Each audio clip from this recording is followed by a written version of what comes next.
Bom, então, vamos retornando. Eu disse que eu ia procurar um site para vocês. Quando acontecer isso e eu não achar, e eu não falar mais nada, vocês me cobrem, tá? Porque a gente esquece das coisas, mas eu lembrei, tá aqui. Nem levantei da frente do computador, levantei agora para pegar um chão. Deixa eu pôr ele aqui para vocês, que é esse aqui, que eu acho que ele tem coisas bem interessantes de cervejarias antigas no Brasil. Ah, e é engraçado que elas aconteceram antes no interior do que nas capitais, né? Brahma e Antártica, se eu não estou enganado, são fundadas no mesmo ano, que é 88. Eu acho que a Antártica produz um ano depois, uma coisa assim. Veja que a gente está falando do fim da monarquia, né? Então essas cervejas elas existem desde muito tempo, desde que o Brasil mais ou menos é o que é hoje. Mais ou menos. Daí alguém vai gritar, né? Uma bagunça, né? Dessa forma aí. Mas tudo bem. Mas eu pus aí o endereço para vocês e o que eu queria perguntar agora para vocês é que é C, é que não é C, deixe-me ver, é esse aqui que eu estou projetando, é esse aqui. Se vocês, eu acho que esse aqui ele vai ficar muito pequeno até quando ele é grande, né? Provavelmente sim. Deixa eu trocar e eu vou ver se o outro menorzinho funciona melhor. Espera aí.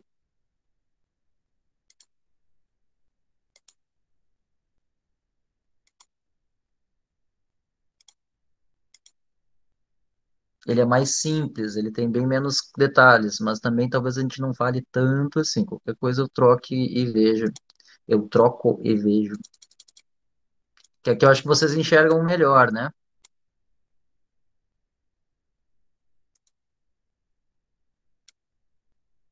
O que que vocês acham? Quando que vocês me disserem, eu uso um ou outro. Onde é que eu pus a sua aqui? Não? Sim. O que que a gente pode? Eu troco, eu deixo mesmo? O que que eu faço? Acho que isso tá bom. Tá bem, perfeito. Então vou manter esse aqui. Se eu achar que precisa, porque esse aqui tem menos estilos. Só que é claro que a gente não vai falar de estilo para estilo. Em todo caso, observação número um, vocês repararam quantas. Tá, perfeito. Vocês repararam quantas. Só nesse que tem menos do que naquele outro. Quantos estilos tem? Só para a gente se localizar aqui, ó. Vocês vão ver. Eu vou reduzir ele um pouquinho, só para vocês entenderem que ele divide o mundo entre ales e lagers, tá? Entre alta fermentação, baixa fermentação. E aí, dentro disso, de alguma forma, como o BJCP, ele vai te dizer, ó, tem esse estilo que deriva esse, que deriva aquele outro, que por aí vai, tá? É relativamente intuitivo até a forma de compreender. Mas vocês conseguem perceber que isso é bastante coisa, né? Então, assim, nem que a gente ficasse um ano, e tem coisas que, obviamente, a gente não vai fazer, né? Que a gente ficasse um ano e que a gente terminava de ver esse, esse mapinha de estilos, tá? Hum,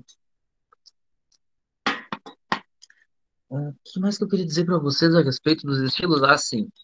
E a segunda observação que eu tenho é: qual é o melhor lugar para aprender isso aqui?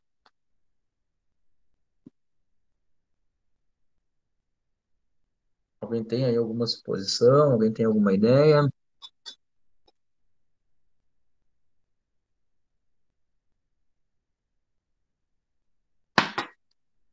Ninguém, ninguém, ninguém? Em qual deles, Manuela?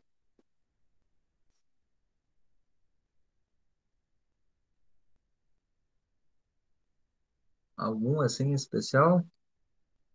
Para mim, o melhor lugar de aprender isso aqui chama-se Armada Cervejeira, e de preferência na de São José, na antiga, não na nova, que a nova é mais gourmet, eu gosto dessa antiga aqui, até porque é mais perto da minha casa.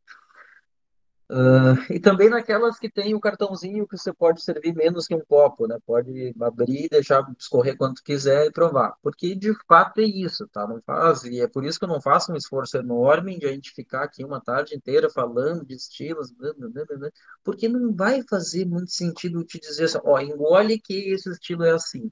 É muito melhor. Claro que é importante a gente conversar, até para quando provarem, prestarem atenção em algumas coisas, mas não faz muito sentido a gente ter essa conversa nesses moldes. Então, o que eu vou fazer aqui? é falar de algumas das coisas principais. A primeira coisa que eu queria dizer para vocês é que eu não sei se vocês percebem, aqui não está bem representado isso, tá? Acho que no outro está melhor. Aqui não vai dar, mas de alguma forma a gente percebe que a gente tem muito mais estilos de alta fermentação do que de baixa, tá? Em outros a gente enxerga isso bem melhor, assim. Quanto mais se detalha, mais tu vai ver que tem derivações de cervejas ale. Hum, e vocês vão ver aqui, ó, que na maior parte desses charts aqui a gente tem alambique como um estilo de alta fermentação. Eu acho que a gente podia começar falando dela e depois a gente fala das demais. Vamos aí aquele estilo que é polêmico, aquela família que é polêmica, que a gente não sabe exatamente bem se é uma família ou não, mas as cervejas vão aumentar, eu acho que assim começa a ficar pixelado, né? Eu acho que assim vocês estão enxergando bem, vamos baixar, acho que assim tá bom. Assim, e essas pontinhas aqui são exemplos de cerveja, tá? De marcas. O que que a gente pode ver aqui? No estilo Lambic a gente não tem uma variação tão grande entre elas, tá? Ah, a gente tem algumas coisas com fruto. Basicamente assim, o que que eu dividiria aqui? Eu não sou. Eu gosto muito de Lambic, mas Lambic não é uma coisa que a gente encontra assim. Vou ali sei, no mercadinho da esquina e vou encontrar. Elas são mais raras. Então é uma coisa que eu tomo muito menos, mas eu gostaria de tomar mais. Eu gosto muito de lambic. E é muito engraçado porque há muitos anos atrás, a primeira vez que eu fui para a Europa, eu achei uma garrafinha de uma Faro da Lindemans. E eu olhei, isso é uma garrafinha para ser. É igual uma garrafinha de espumante, essas meia garrafa. Fiquei curioso por aquele negócio. Vou comprar isso aqui. Abri, pô, essa porcaria nem gastei. Tinha uma tampa e uma rolha de cortiça junto. Eu disse, meu Deus, que confusão que é isso. Tomei uma das coisas mais gostosas que eu tomei na vida, assim, uma das mais diferentes para aquela época, e uma das mais gostosas. Por quê? Porque elas são cervejas que de fato diferem muito dessa matriz que a gente é acostumado de cerveja. Muito gás, muito lúpulo. Não, elas são muito mais voltadas assim a um aroma diferente e um pouco mais vinoso, de certa forma, e também há uma acidez maior e um teor alcoólico mais baixo. São cervejas muito agradáveis de tomar porque elas são bem equilibradas, tá? Não chega a ser exatamente uma coisa como refrescante, eu acho que tem até estilos de IPA que evocam mais cítrico do que ela, mas as Lambic costumam ser cervejas que têm essa ideia de frescor. Gente, eu descobri que eu tenho que carregar esse telefone se vocês têm de ter ele termine a bateria. Então, um minutinho que eu vou dar um jeito de puxar esse. Cadê meu carregador aqui? Desculpa, eu realmente esqueci que era para eu ter feito isso no intervalo. Você tem que chegar até aqui, que eu não me deixe, não me sacaneie. Chegue aqui, pronto, chegou. Agora eu tenho que ficar segurando aqui para não perder ele, mas vai dar certo. Isso, agora eu vou ter que ficar o tempo inteiro segurando o fio para ele não levar o celular para baixo. Mas, mas tá tudo bem, ó. Você vê que às vezes ele se mexe assim. Pronto, ó, se mexeu de novo. Quando isso acontecer, ignora, tá? É só eu aqui brigando com o cabo. Mas o que eu ia dizer para você, assim, as lambiques são muito diferentes do que a gente é acostumado, tá? Eu acho que todo mundo deveria procurar uma alambique para tomar. Nem sempre tem nessas cervejarias, por mais que tenha 20, 30, 40 torneiras, porque elas são cervejas um pouco complicadas de elaborar. Seja porque ou tem que contar com uma fermentação espontânea, seja porque muitas vezes a gente tem a presença dessa levedura Brettanomyces, que ela é assim, olha, como é que eu vou dizer? É um vizinho chato na reunião de condomínio, tá? Entra, não sai nunca mais e domina tudo, é mais ou menos isso. E ela é realmente complicada, ela é uma levedura, tanto que em vinho ela é uma levedura de contaminação, tá? Entrou na tua cantina, esquece, nunca mais tira. E se tu não quer um estilo com essas características dela, não é legal ter ela lá, tá? A gente fala muito, deixa eu anotar aqui, a gente, se eu conseguir enxergar. A gente fala muito que ela dá uma característica funk, que é esse cheiro mais wild mesmo, mais selvagem, tá? Tá muito na moda agora estilos de wild fermentation, tá? O pessoal não tá chamando de lambic, mas tá chamando de wild fermentation, que não é outra coisa senão uma fermentação espontânea, tá? Principalmente em madeira e tudo mais. Se vocês forem aqui agora elas não tem mais o bar deles, mas a marca existe e para mim as coisas mais inventivas do ponto de vista de cerveja de fermentação espontânea, coisa linda. Mas a coisa linda tá valendo uma grana, a garrafa. Exatamente porque tá famosa, eles estão usando madeira, eles estão. Tá bem interessante a cerveja. E é um outro universo de cervejas, tá? Mais acidez, mais complexidade de aroma, pouco lúpulo, o lúpulo aparece muito pouco, mas vem realmente as outras características. E sobre as características da fermentação, tá? Ela também não é uma cerveja extremamente maltada, que é aquela característica de cereal, de biscoito ou coisa assim apareçam muito. Mas eu acho que eu já falei para vocês, mas não custa repetir. A Alambique, para mim, é um dos estilos preferidos. Eu acho realmente gostoso. Depois disso, e tem umas Alambique com frutas, e para mim aí é a apoteose, inclusive. Não vou dizer que é a apoteose, é diferente, mas ela acaba assim, herdando a característica das frutas, algumas vezes um pouco de dulçor, e acaba ficando muito agradável, tá? Volta e meia a gente encontra aí Alambique no mercado com essas características. E basicamente são esses dois grandes estilos aqui que a gente tem. Lambiques com frutas e lambiques sem frutas. Que eu queria dizer mais para vocês? Ah, e outra coisa, posso usar uma cepa de Brettanomyces para fazer uma cerveja tipo lambique? Pode, cada vez está mais comum isso. A diferença é que não é exatamente espontâneo e que te dá resultados mais, como eu vou dizer, mais planejados. E quando eu deixo a cerveja fermentar por ela, eu não sei exatamente o que vai acontecer lá. Eu rezo para que dê certo, mas pode ser que algum problema aconteça, tá? Outra coisa que está bem em moda, a gente não falou de elaboração ainda, mas não faz mal. Fermentações mistas, usar mais do que uma cepa para fermentar, inclusive de espécies diferentes, para tentar dar complexidade. E muitas vezes para tentar fazer industrialmente uma ideia de lambique sem ter que ser espontâneo. Né? E aí tu consegue ter mais assertividade no resultado, porque tu não fica lá dependendo do que vai fermentar espontaneamente, tá? Eu acho que aqui está mais ou menos bem o assunto de lambique. E aí eu queria ir aqui para o universo das cervejas de baixa fermentação. Me diz, por favor, uma marca de cerveja Pilsen aí. Podem falar mais do que um por vez até, só não se atravessar muito na voz, pode escrever aí também. O que vocês são acostumados a ver aí como cervejas Pilsen?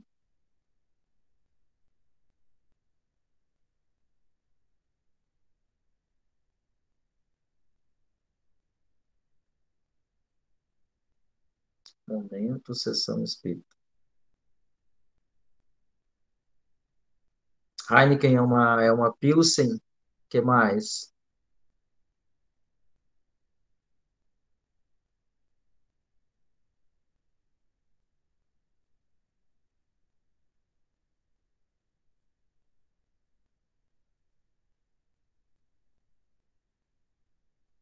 Só Heineken, ninguém mais. Eisenbahn.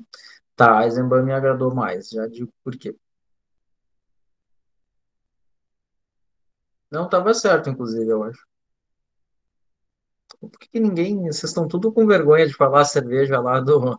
Como é que é? Lá do Vasquinho, né? Antártica, Brahma, Skol, Devassa, Glacial.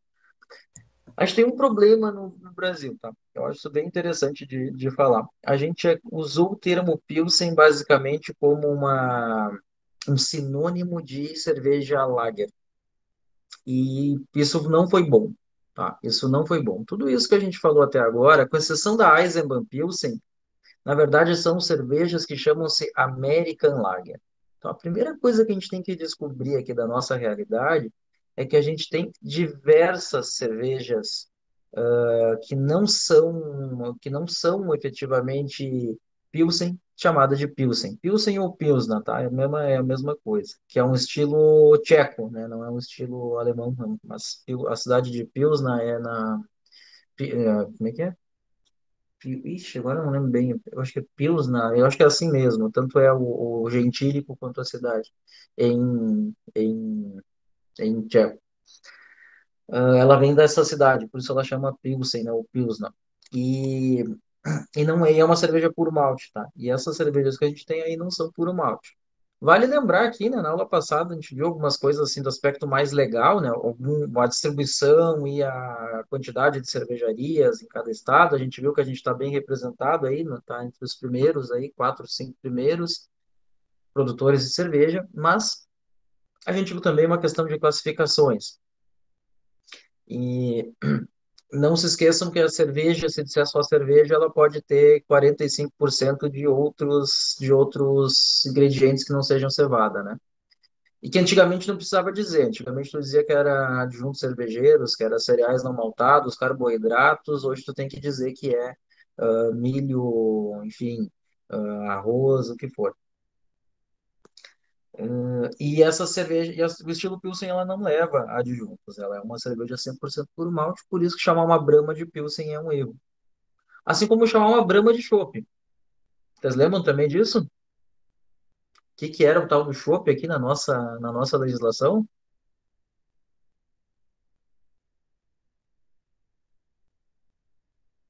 Exatamente, a Gabriela respondeu que é a cerveja não pasteurizada. É isso aí. Então não é um estilo de cerveja e é um negócio que praticamente só acontece no Brasil. O resto do mundo tem cerveja, pasteurizada ou não, no barril, na garrafa, onde for, cerveja. Ah, então vejam só, a maior parte das nossas cervejas, na verdade, são American Lagers, American Standard Lager ou alguma coisa assim, tá? Sobretudo, a gente tem essas American Adjunct Lager, que é o quê? Que é a cerveja com adição de adjuntos cervejeiros, tá? Aqui a gente pode falar de Budweiser, que tem aí arroz, a gente pode falar de diversas cervejas, Brahma, Skol e por aí vai, tá? Não faltam cervejas para gente falar desse estilo que a gente costuma chamar de Pilsen, mas que na verdade é uma American Lager, tá? Outra coisa das American Lager que eu acho que é interessante a gente falar, vocês vão ver que eu não vou falar de tudo, né? Eu vou pular algumas coisas que não nos interessam muito. Aqui não tem Indian Pale Lager, deixa eu só baixar um pouquinho para eu enxergar de mais longe. Ele tá falando em Indian Pale Lager, tá na European, eu acho que sim. Não posso me afastar muito, senão eu derrubo o negócio aqui. Não, mas um estilo que está bem na moda aqui de cerveja, bem na moda não, mas que eu tenho visto às vezes um pouco mais, assim, dá a ideia de que as empresas talvez estejam pensando em investir nisso, Indian Pale Lager, que basicamente é uma IPA, só que de baixa fermentação.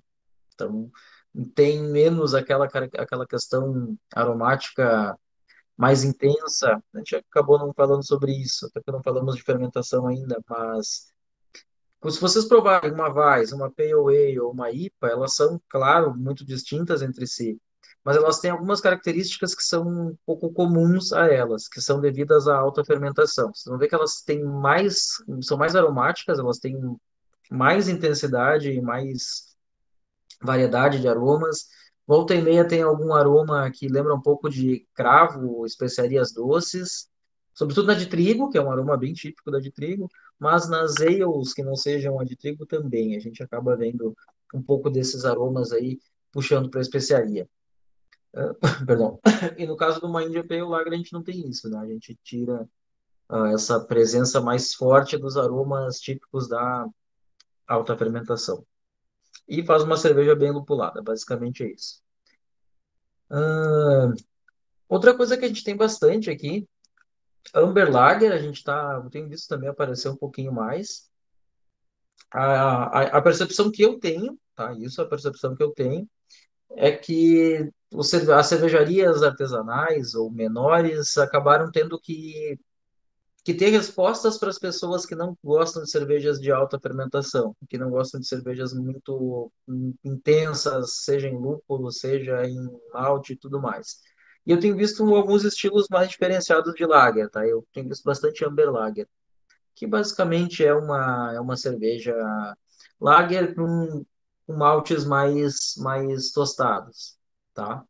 Vale a pena lembrar, né? A cor da cerveja, tirando a Malz Beer, vem os maltes utilizados. Então, quanto mais malte tostado usar, mais escura ela fica. Se ele for pouco tostado, mais vermelho. Se ele for muito mais preto, efetivamente, né? Mais aquela coisa de petróleo. E se eu usar pouco numa mescla com outros maltes, eu tenho mais intensidade. Se eu usar muito, eu tenho menos intensidade, para o contrário. Né? Se eu usar pouco numa mescla com outros maltes claros, eu vou ter menos intensidade. Se eu usar mais, eu vou ter mais intensidade. Tá? Ah, depois disso, eu acho que eu queria sair assim das nossas cervejas comuns, da American Standard Lager, que aí inclui Brahma, inclui mesmo Heineken, por máximo que seja puro malte, é um estilo americano de lager. E a palavra mais correta seria a gente chamar ela de lager e não de Pilsen, de fato. Temos a Pilsen, e aí como Pilsen a gente pode pensar naquela da Eisenbahn, no rótulo amarelo, tá? Aquilo realmente era um estilo de Pilsen, é ainda, só perdeu a graça. Quando era feita em Blumenau, em escala menor, realmente era melhor. Agora ela já está sendo feita em São Paulo, no Rio Grande do Sul, aonde for, em escalas maiores, preços melhores e, evidentemente, ela não está assim, igualzinho era, que era uma boa de uma Pilsen antigamente. Algumas vezes, tem algumas partidas específicas de cerveja da Eisenbahn que acabam sendo feitas apenas na menor das fábricas, que é em Blumenau. Ela vem com umas marquinhas como se fosse um carimbinho na lateral. Podem perceber, não é uma gravação no meio do rótulo, mas uma marquinha. Quando acharem essas, fiquem felizes e tomem que é de Blumenau. Deve ter saído já a Eisenbahn Oktoberfest, que é um estilo de cerveja, né, feito para Oktoberfest, que é basicamente uma cerveja gostosa de baixa fermentação, afinal de contas é alemã, feita nessa época e que era feita em Blumenau normalmente. Tem uma pequena diferença aqui, gente, entre as German Pilsen e as Bohemian Pilsen. Pilsen, para a gente é tudo muito parecido, tá? Não tem uma distinção tão grande. Eu nem me deteria falando nisso, mas são cervejas aí, né, mais leves.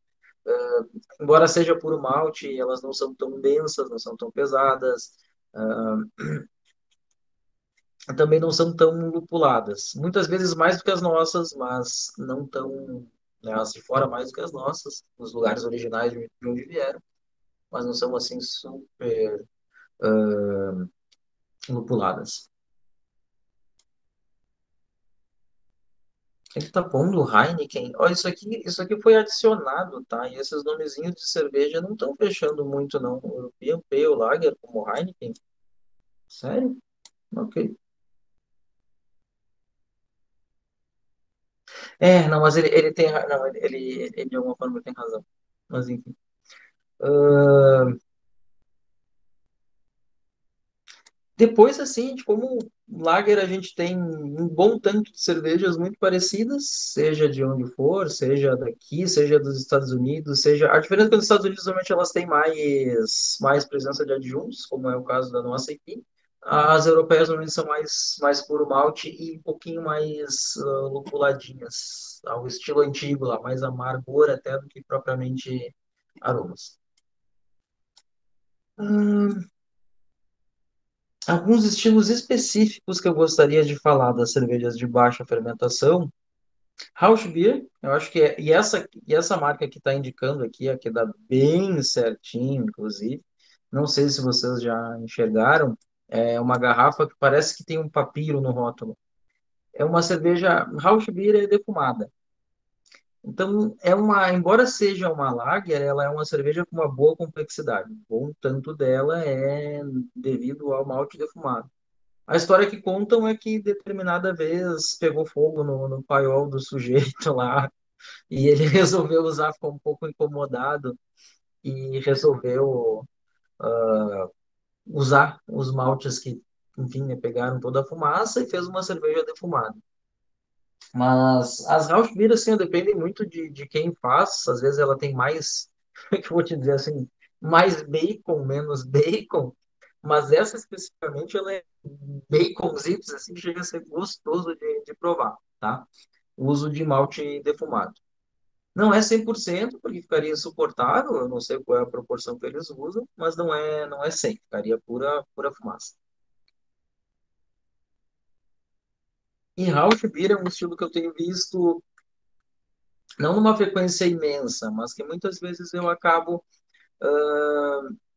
vendo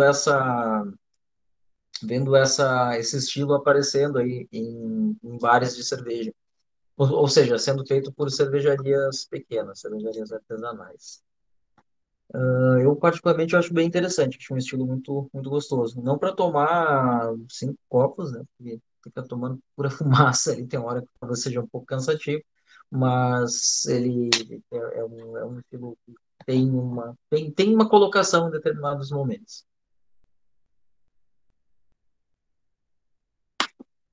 Depois eu queria falar da Viena, que é uma lager que a gente também tem encontrado bastante aqui com alguma frequência na região, aí, como cerveja artesanal. Uma cerveja que tem um pouco mais o caráter do malte bem destacado, menos o do lúpulo e mais o do malte, e bastante alguma coisa assim de cereal mesmo, ou mesmo de biscoito, tá? Eu particularmente gosto muito de Vienas. Elas têm malte uma presença maior de malte mais escuro. Então, ela não é uma cerveja escura, vamos lá, ela não é uma cerveja preta ou por aí vai. Ela é mais avermelhada, mas ela tem uma presença boa das características do malte, assim, um pouco mais, como eu disse para vocês, me lembra mais biscoito, mais cereal, que é bem típico da Viena Lager. Depois a gente tem as Dunkel, que eu acho que é um estilo. Diz o Diego da Coisa Linda que a gente foi mal acostumado com Dunkel por causa da Dunkel da Eisenbahn, que era muito escura. Elas não são tão escuras, elas costumam ser um pouquinho mais claras, um pouquinho mais aquela cor de caramelo, toffee, coisa assim, tá? Não é raro encontrar Dunkel aqui. Não é tão frequente, mas se encontra. E só é importante pensar nisso. Embora ela tenha mais cor, ela não é uma cerveja com uma cara assim de extrema cerveja escura, não é uma Bock, não é uma Porter, é uma cerveja lager com um pouco de cor e características de tostado um pouquinho mais pronunciadas. Helles eu posso passar, Schwarzbier posso passar. Ah, Bock é um estilo interessante para gente. O que que vocês têm em mente quando a gente fala em Bock?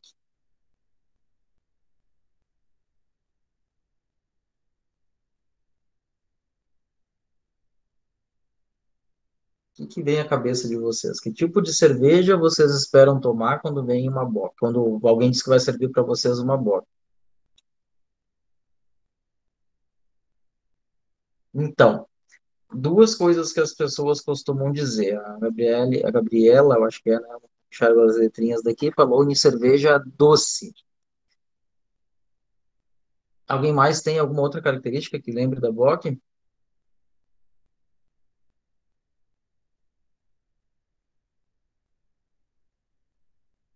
As pessoas costumam se reportar ela como uma cerveja forte, mas ela não é nem forte nem doce, tá? Ó, acabaram de falar ali. Na verdade, como a gente confundiu coisas de cores parecidas? Primeira coisa que a gente tem que ter, e na aula passada a gente comentou, né? Que no Brasil a gente tem um estilo que chama Mouse Beer. O que é a tal da Mouse Beer? Cerveja lager com um caramelo, tá? Por isso que ela fica escura e fica docinha. Então, grande parte das pessoas, quando a gente fala em cerveja escura no Brasil, pensa em mouse beer.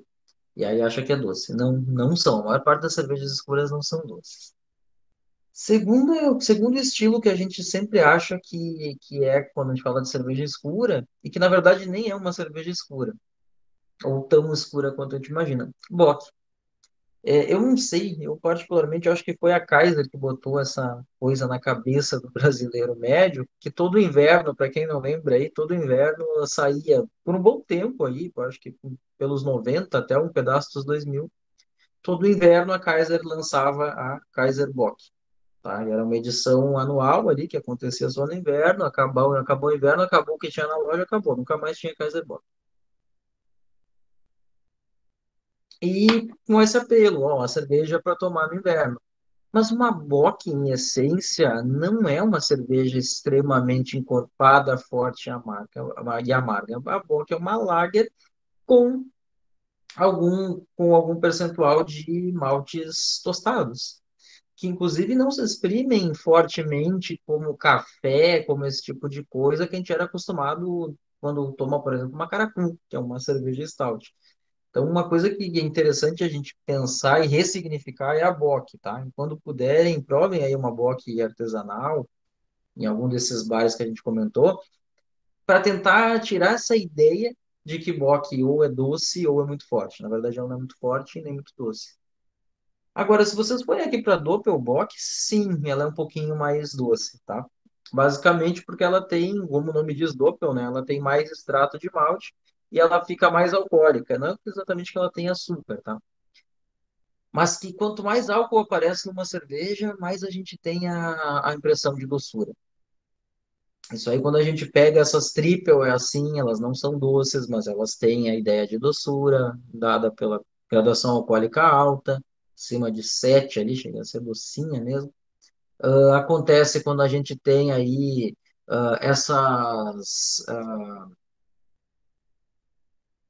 eu esqueci, como é que é aquelas IPA com mais extrato? Imperial IPA, que são muito mais álcool, tem cerveja, tem umas aí com 7 8 fácil de álcool, e aí ela adoça efetivamente, sem ter açúcar. E a Doppelbock é parecido, como ela tem mais extrato, ela acaba ficando um pouco adocicada. Mas para mim ainda passa legal, assim. Eu não gosto muito de cerveja com característica adocicada, nem sempre eu gosto de cerveja muito alcoólica. Mas só alerto para não ficar com essa ideia de que Bock ou é doce ou é forte e amarga. A Kaiser Bock, inclusive, era boa de tomar, era bem fácil de tomar, vermelhinha, assim, bonita, que é uma cor mais adequada para Bock, não é uma cor extremamente escura.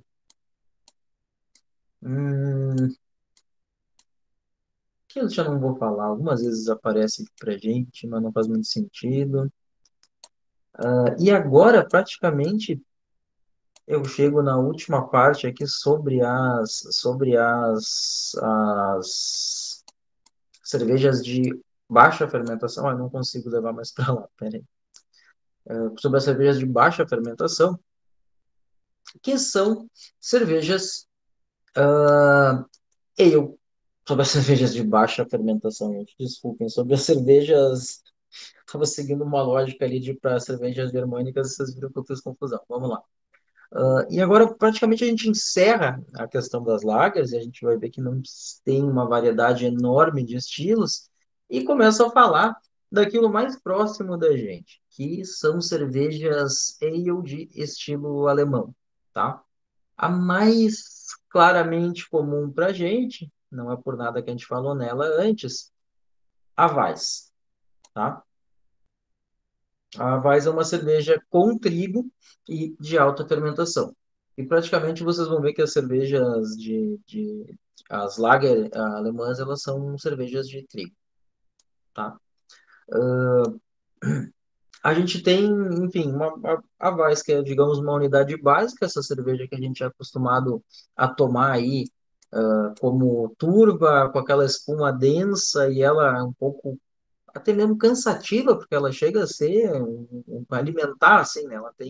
Ela é turva, ela não é como tradicionalmente ela não era uma cerveja que se conseguia uma boa limpidez, até hoje ela é feita assim. O trigo piora ali a densidade, deixa mais difícil de tornar a cerveja mais clara. Então, tradicionalmente ela tem Ela é opaca e ainda tem aquela borrinha no fundo, né? Inclusive o pessoal gira a garrafa e põe no resto da espuminha para ela ficar toda borrada com aquilo ali. Depois a gente tem cervejas mais escuras, tá? Seja a Dunkel, né? Tem Dunkel, a Dunkel Weizen, seja a Weizenbock, que é um estilo de cerveja mais puxando para Bock, mas com malte de trigo junto, tá?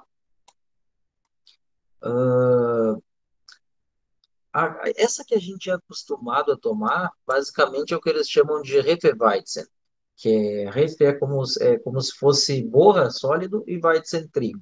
Essas são as mais comuns para a gente. São essas que a gente é acostumado a tomar desde sempre aí. Por exemplo, a Eisenbahn mesmo, né, que tinha. Eu acho que a cerveja, como eu disse no primeiro bloco, a cerveja que mais trouxe as pessoas para o mundo da cerveja artesanal, suponho eu que o estilo tenha sido o Weiss, que era tudo que se tomava diferente de Pilsen, e que tinha uma boa aceitação, porque ela é de alguma forma meio adocicada, ela é delicada, ela é perfumada, acho que caiu no gosto do pessoal. Um derivado dessas cervejas de trigo alemã de alta fermentação é a tal da cerveja Gose. Ela é uma cerveja com um toquezinho de sal. Eu acho uma delícia isso. Acho um estilo muito gostoso. Mas não se encontra tanto assim, tá? Alguns produtores artesanais menores fazem. E aí, basicamente, a gente tem tudo que a gente falou assim de estilos de alta fermentação alemães. Tudo bem até aqui, gente? Tudo certo? Tá. Perfeito. Como eu disse para vocês, né? Eu não pretendo dizer o que que é cada uma, até porque isso não é a coisa mais útil do mundo, porque vocês realmente conseguem perceber isso provando elas, provando e prestando atenção, né? Não aquela coisa de vai no bar lá e fica bebendo, claro, exatamente assim. Ah,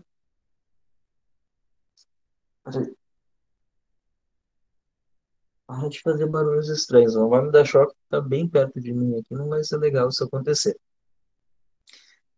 E aí, então, gente, nós tínhamos visto as lagers, e a gente viu que todas elas, de alguma forma, têm uma multiplicidade um pouco menor de estilos, elas variam alguma coisa em malte, basicamente, né? Então, malte tostado, malte defumado, coisa assim, acaba variando e trazendo outros estilos. Quando a gente falar de elaboração, a gente vai ver que, na verdade, só de maltes claros tem 1 milhão de maltes claros, tá? Depois de maltes escuros tem mais um bom tanto. E só essas variações podem justificar a criação de um outro estilo, tá? Aonde que a gente vê isso? No tal do manual do BJCP. Ela está dizendo que se você quiser fazer uma cerveja desse estilo, você pode ir daqui até aqui. Se passar daqui, ela está fora de estilo. Se for avaliada num campeonato, inclusive isso é, né, num concurso, coisa assim, inclusive isso é penalizado. Ela precisa ser fiel ao que ela pretendeu ser. Outro estilo que eu acho que é interessante de a gente falar aqui, que está na berlinda, vamos dizer assim, inclusive nesse aqui eu não tinha reparado que eles linkam uma com a outra, que é uma Cream Ale, mas uma Cream Ale, como o nome diz, ela é uma ale, ela não é uma cerveja de alta fermentação, de baixa fermentação. Agora, o que que ela tem que é interessante de dizer? E ela tem aparecido muito aqui pra gente, tá? A Kairos. E, do meu ponto de vista, mais uma vez, ela é uma resposta para cervejas lager. É uma resposta de alta fermentação para cervejas lager. Porque se a gente for ver, ela surge basicamente como uma derivação de estilo de uma cerveja de tipo essas American Standard Lager, fermentada em alta fermentação. De alguma forma, é o processo inverso da Indian Pale Lager, tá? Em vez de ser uma IPA que foi lagerzada, a gente tinha uma lager que foi ousada, vamos dizer assim, tá? E realmente, quem provar aquela Cream Ale que chama Capital, acho, se eu não estou enganado, da Kairos, vão ver que ela é tranquilinha, calminha, não tem todas essas características tão pesadas aí de especiarias, de mais aromas, que é comum da alta fermentação, tá? Eu gosto das Cream Ale, eu acho que elas são gostosas de tomar, acho que elas são um pouco diferentes, saem dessa matriz de cerveja lager, e enfim, cervejas para tomar no. Lembro que sem querer foi esse estilo que eu acabei vendo no BJCP ali para ilustrar para vocês, né? Eles descrevem como uma cerveja para tomar cortando grama. E, de alguma forma é isso, é uma cerveja bem mais leve. Acho que é importante, pensando que a gente um dia vai atender pessoas para vender cerveja, ou que a gente possa fazer isso, né? Não que obrigatoriamente vá parar num bar de cerveja, lembrar que esses estilos talvez sejam os trunfos para atender quem vai lá e costuma tomar Pilsen e que é novidade, porque novidade para ele não pode provavelmente ser cerveja muito escura, provavelmente não pode ser cerveja muito amarga, muito lupulada. A gente tem que pensar nesses estilos que variam aí. Próprio aqueles que a gente não falou, a Altbier, que a gente quase nunca tem aqui, que é basicamente uma Pilsen de outra origem, da cidade de Asco, inclusive. Inclusive, aqueles e a Altbier eles têm uma rixa, né? Colônia com Alt, e a ponto que em Colônia parece que essa história é verdadeira, né? Parece que eles arrancam a tecla Alt do teclado apenas para não ter aquela porcaria daquela tecla da cerveja da cidade vizinha. Mas isso é vocês podem, por exemplo, avançar um pouquinho em uma Bock, que seja, que é uma cerveja com mais cor e com não necessariamente tanta estrutura e nem tanto aroma tostado. E por aí vai. A gente tem que ir tentando descobrir o que que o nosso cliente quer. E ele nem sempre é bem claro, né? Ele quase nunca é claro. A outra coisa das lagers que eu esqueci, não vale a pena eu falar disso agora, depois eu falo. Vou dizer para vocês que eu não gostei dessa. Eu não reparei, tá? Eu só olhei, eu tava cuidando das letrinhas e não reparei que ele tem algumas coisas que podem ser confusas. Como, por exemplo, ele diz que uma Baltic Porter vem lá de alta fermentação, mas não vem, é de baixa fermentação. Talvez ele ponha isso para ser ilustrativo do estilo, que de fato é um estilo que deriva de alta, mas é um estilo de baixa. Mas depois a gente fala das Porter e fala da Baltic. E aí faz o parêntese. E aí eu vou adentro aí o mundo da alta fermentação. Queria só que vocês me respondessem qual é a cerveja de alta fermentação que vocês costumam tomar, se costumam. E tudo que a gente falou até agora, de alguma forma ou de outra, é mais próximo da gente. Na alta, nem sempre.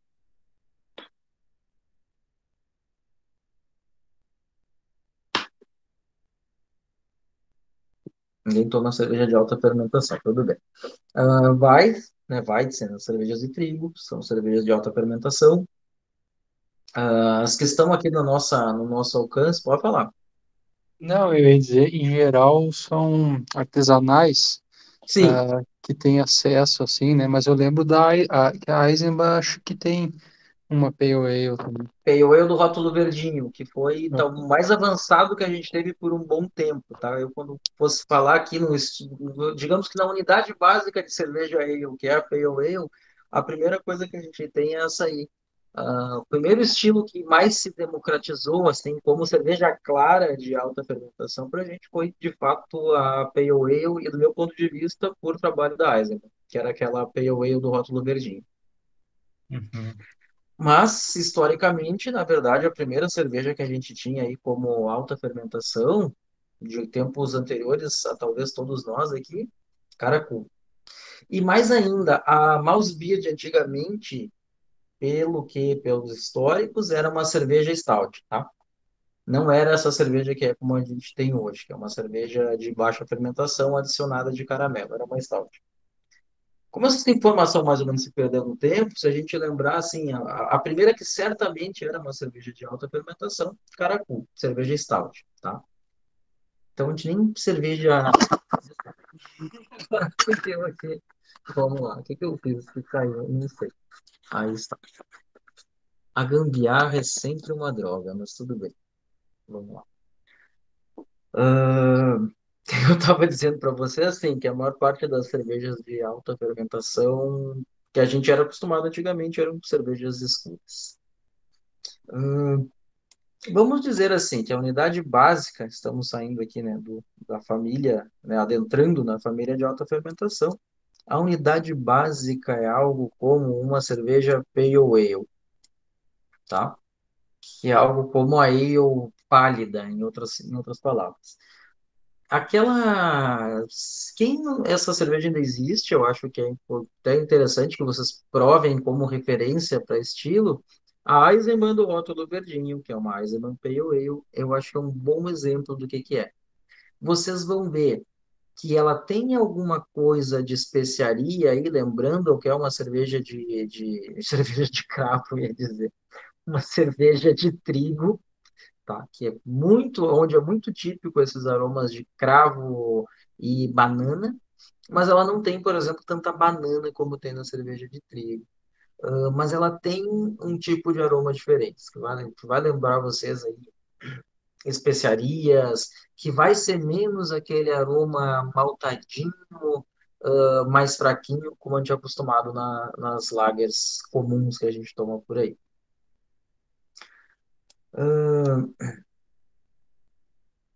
Depois a gente tem um estilo que volta e meia aparece aqui pra gente, tá? Derivado é um estilo inglês, claramente, e é um estilo derivado do que é uma English Pale Ale, que eles chamam inclusive de bitter. E aqui a gente chama não de Premium Bitter, é que a gente chama normalmente, eu vou aumentar um pouquinho, é o máximo que eu posso aumentar. Extra Special Bitter, tá? Essa aqui. Quem tinha uma ESB, que eu acho que é referência, eu não tenho mais visto, inclusive, que é a Kizen Rua. Kizen Rua aparecia muito aqui na região e eu não tenho visto menos. Deixa eu escrever aqui para vocês. Acho que é assim mesmo, tá? Eles tinham uma ASB que era muito gostosa. A ASB tem uma coisa que é interessante. Ela tem uma característica de biscoito. É um descritor claro do aroma da ASB, o tal do aroma abiscoitado, tá? E é muito gostoso, a ponto de que parece que você está comendo um biscoitinho maltado, assim, bem, bem típico mesmo. Falávamos aí de cervejas que talvez a gente pode tentar oferecer como variantes para quem prefere cerveja Pilsen. Essa talvez seja uma, né? Sobe um pouquinho em estrutura, é mais escura, mas ela não tem tanto amargor de lúpulo e não tem tanta força, nem nada de muito torrado como uma cerveja escura. Eu particularmente adorava essa ESB da Kizen. Eu abri sem querer a janela errada e eu tô vendo assim que arrependimento de não ter usado o outro. Sim, aquele tá. Mas aquele também, eu peguei isso tudo do mesmo lugar. Eu não sei porque que eu não deixo salvo isso. Assim, eu esqueço onde eu deixo salvo. Que normalmente essas estruturas a gente tem que chegar, tem que achar uma que acha boa e usar por essa daqui, senão a gente se perde um pouquinho. Sempre confia que elas vão ser iguais, elas não são. Ah, deixa eu pensar aqui que mais que eu queria falar para vocês. Brown Ale aparece para gente muito raramente. Basicamente é como se fosse uma Pale Ale com maltes mais torrados, tá? Não tão assim puxando para essa coisa de fumaça, café, mais aí de malte torrado mesmo. Então, tem esse aroma mais de cereais. Algumas vezes aparecem aqui para gente. Agora, uma coisa que é importante a gente ver. Não sei se eu vou para lá antes ou se eu vou para cá. Vou para cá. Lembrem que Pale Ale eu tomei algo como, né, disse para a gente tomar como exemplo disso que é unidade básica de cerveja ale. Lembrem-se que as cervejas foram andando com os descobridores, ou chamem como quiser aí, invasores, o que for, à medida que eles foram saindo dos seus lugares de origem e indo para outro. E vocês lembram que um dos lugares que isso mais deu certo foi nos Estados Unidos, né? Os Estados Unidos têm uma Pale Ale ao estilo americano. Chama-se American Pale Ale. Já ouviram falar nela? Sim, E tu enxergou ela definida como? O que estava escrito? apenas APA e aí a descrição América É PE. isso. Por que que eu faço por que que eu faço questão de falar aqui sobre isso? Porque a American Pale Ale não é American Indian Pale Ale, tá? American Pale Ale é uma releitura americana da Pale Ale. Porém, sim, ela é mais, ela tem mais lúpulo do que seria a Pale Ale inglesa, como é de se esperar nos estilos americanos. E aí, muitas vezes, a gente cai num certo erro que não está errado do ponto de vista sensorial, mas que, por definição, está errado. De dizer que uma APA, na verdade, é uma IPA mais fraquinha. Não, ela não é um derivado de IPA, ela é uma Pale Ale com um pouco mais de lúpulo. E desse ponto de vista, muito menos lúpulo do que numa IPA. E isso faz com que, de fato, a gente tenha essa ideia de que uma APA é uma IPA mais fraquinha, tá? Mas de onde ela sai efetivamente, ela sai de uma Pale Ale. Ah, depois a gente tem, bom, tem as Amber Ale, que basicamente é uma Pale Ale com um pouquinho mais de cor, tá?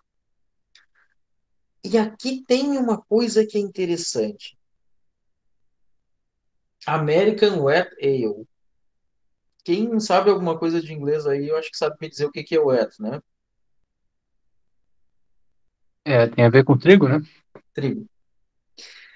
Eis aqui um estilo que é pra gente é um pouco diferente. Até agora, quando a gente falou de estilo de trigo, o que que a gente definiu? Aquela cerveja opaca, leitosa de estilo alemão, né?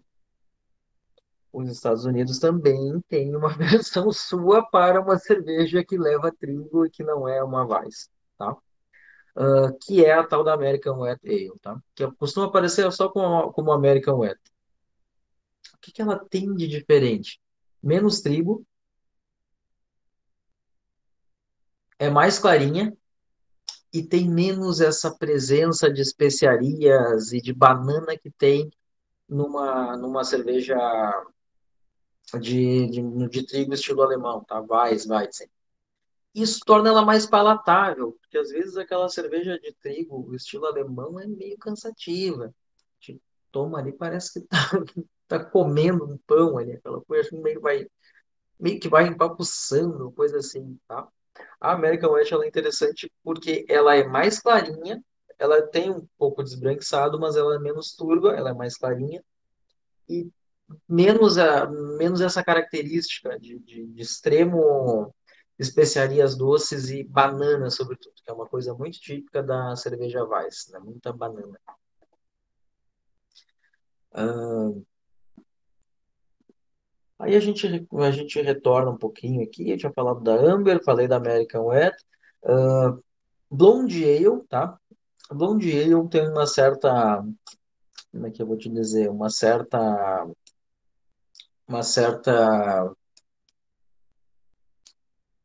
ah,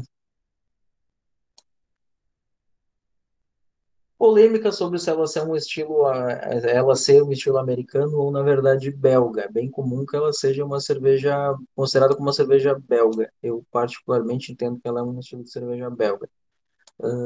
Por quê? Porque ela não tem muito a ver com o estilo de pale ale americano. Eu detestei isso aqui, mas tudo bem. Não reparei antes, agora engole e aceita que é o que tu botou aí. Vamos lá.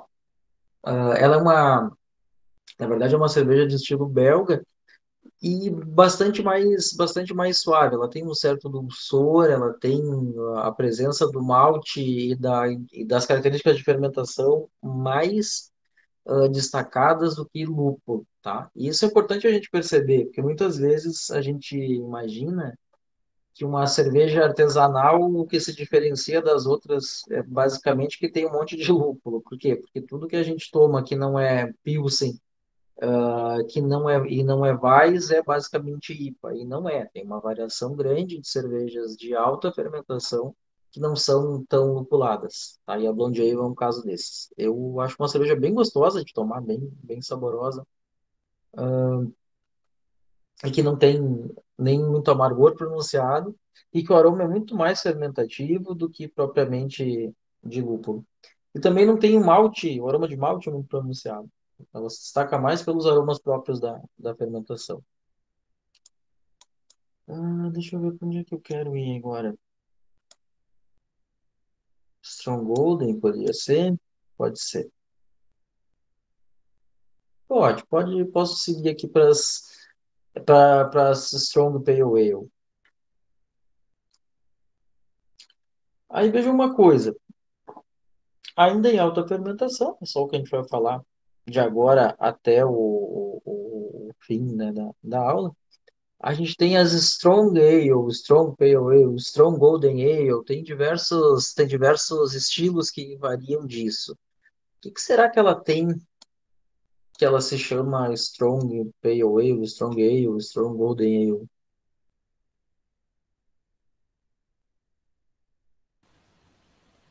Mais álcool, talvez? Hum, não é amargor, não é força, é álcool. Exatamente isso. E elas acabam sendo cervejas que muitas vezes têm uma nota vinosa, assim, bem clara, já que tem bastante álcool. E outra coisa comum delas, que tem um dulçor. E elas não têm açúcar, elas têm mais álcool que na matriz da cerveja vai nos dando uma ideia de dulçor, tá? Eu acho que tem um estilo que eu faz muito tempo que eu não tomo porque eu achava uma das melhores cervejas que a gente tinha por aqui. Até ela ficar doce, enjoada e horrível, que era pro meu paladar, que era a Eisenbahn Strong Golden Ale. A última vez que eu tomei, assim, ó, deve fazer uns 5 anos, eu comprei num posto, assim, vou tomar uma cerveja. Comprei, abri e disse, cara, essa não é mais aquela que eu gostava. Ficou enjoada, ficou bem adocicada. E volto a dizer, isso não é presença de açúcar, mas é presença do álcool que acaba dando o dulçor, tá? Pode ser que eu goste, pode ser que eu não goste de cervejas deste ramo. Quando eu estou dizendo que eu gosto ou que eu não gosto, eu não estou dizendo que vocês têm que pensar do mesmo jeito, tá? Fique bem claro isso. A questão é, para mim, que muitas vezes elas acabam tendo um dulçor que incomoda e cansa. E muitas vezes um teor alcoólico que cansa de outro jeito, porque rapidinho tu começa a ficar ali meio ruinzinho, assim, tu vai tomando como cerveja e vai sentindo como se estivesse tomando ali quase que vinho, tá? Então, nem sempre as cervejas desse ramo são minhas favoritas. Independente disso, a gente tem que entender que ela não é uma cerveja para quem quer tomar uma cerveja para refrescar, tá? Ela é uma cerveja que dá muito legal com comida, tá? Tarja Preta, de quem que é essa? Não conheço. Eu teria que dar uma pesquisadinha para eu não lembro o nome da cervejaria, mas é do interior do Rio, lá perto de Petrópolis ali. Não conheço. Mas, enfim, no 13%, madre de Deus, gente, eu não consigo, eu acho. Eu realmente não consigo. Mas veja só, essas Strong Ales, elas costumam ser um pouquinho mais equilibradas, normalmente mais maltadas, tá? E, claro, elas têm mais extrato, né, elas têm mais extrato no seu uso, ou no seu uso, me desculpem. Assim, elas acabam ficando mais alcoólicas, tá? E mais saborosas, tudo concentra muito mais. Quanto menos água tu põe nessa mistura, mais intensidade tu vai ter. Ah, Realmente eu não tenho tomado a Strong Golden Ale da Eisenbahn, então não posso dizer assim, provem que ela é uma referência boa. Mas de qualquer forma, ela tem a cara, se ela ainda estiver do jeito que eu não gosto, ela tem a cara do que é esse estilo, que é aí mais presença de aroma fermentativo, bem mesclado ali com o aroma do próprio malte, ali trazendo um pouco dessa característica de cereal, de biscoito, com um certo dulçor, que ela não é baixa de álcool, tá? E tem um estilo dessa leva aqui que eu acho interessante. Na verdade, esses dois, tanto a Barley Wine quanto a Scotch Ale. Elas são cervejas mais alcoólicas, tá? E em especial a Barley Wine, e o nome basicamente né, para quem entende alguma coisa de inglês, é vinho de cevada, em outras palavras. Não é bem isso, tá? Mas isso dá o tom de como é esse tipo de cerveja. São cervejas que a gente está falando aí de mais de 10% de álcool, não necessariamente mais de 10, mas que seja assim 9, 10, 11, 12% de álcool, que acaba dando uma característica adocicada, isso tem como é que eu vou dizer, um reflexo que não tem como mudar, é do álcool ter essa característica.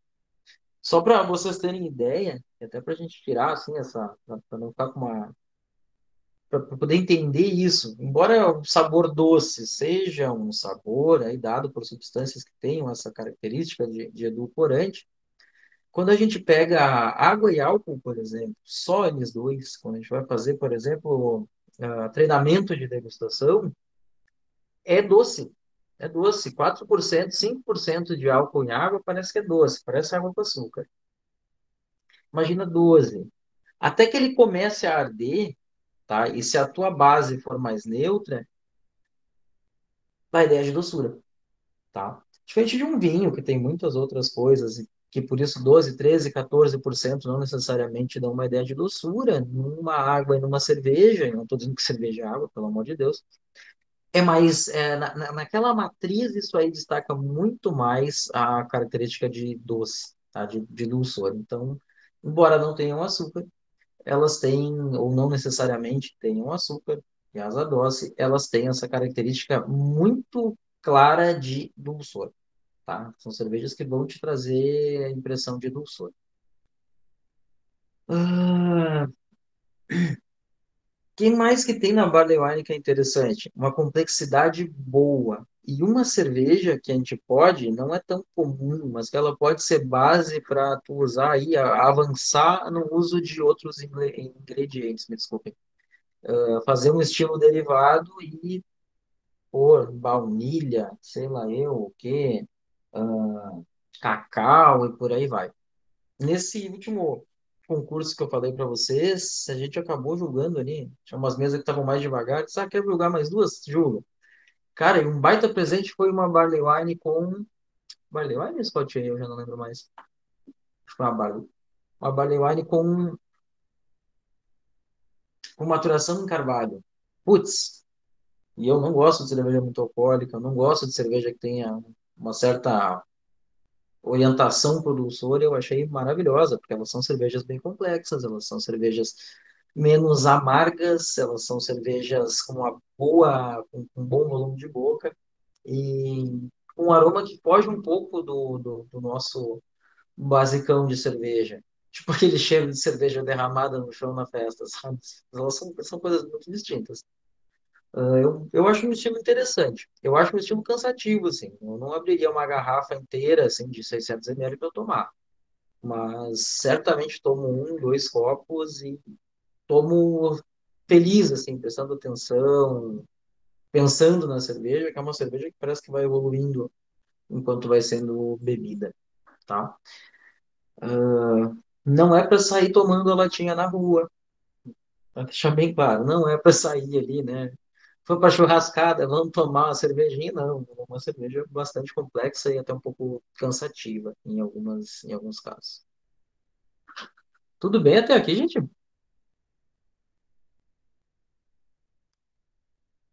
Mais uma vez, né?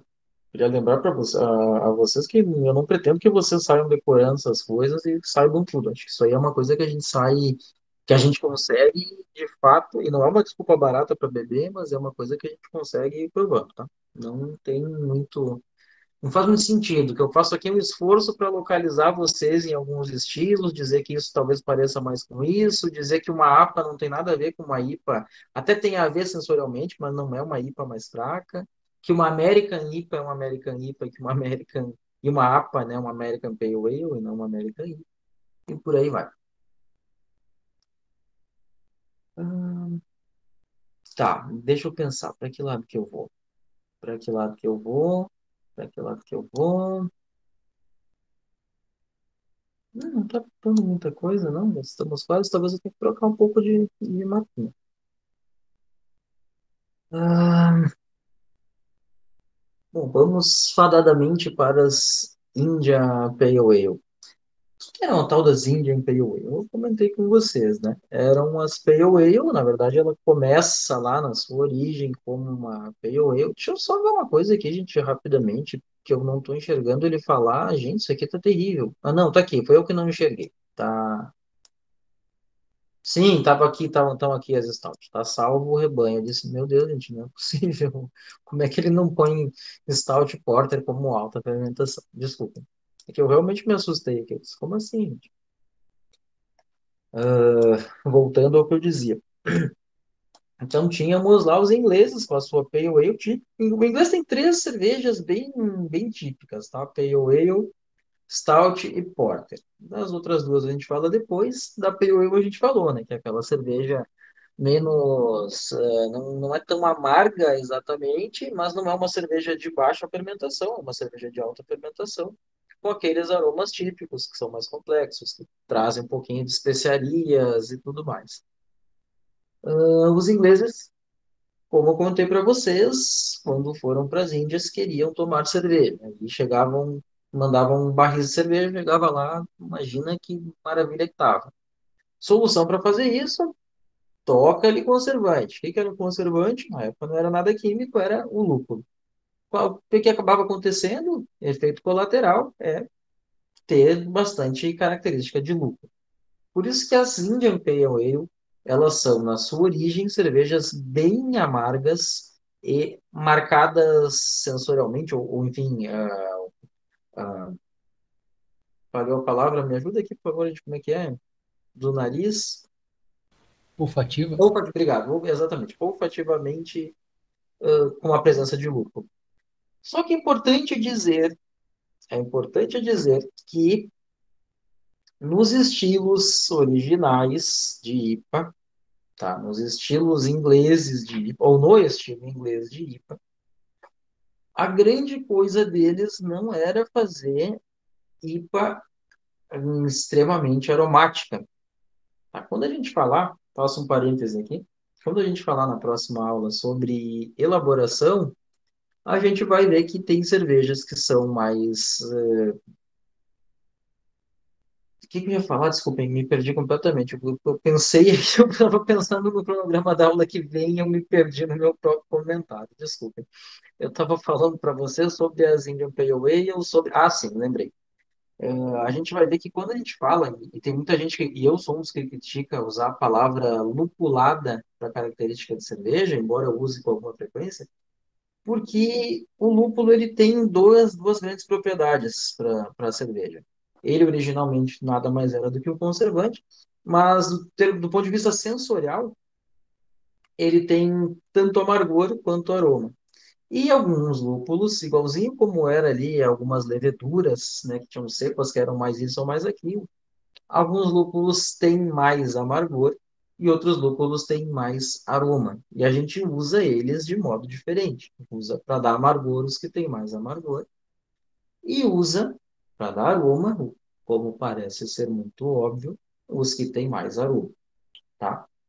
A gente vai ver na elaboração também que quando que se põe o lúpulo também pode fazer, orientar para que ele tenha, para que ele puxe para mais amargor ou mais aroma, ou mesmo para aromas mais frescos ainda, tá?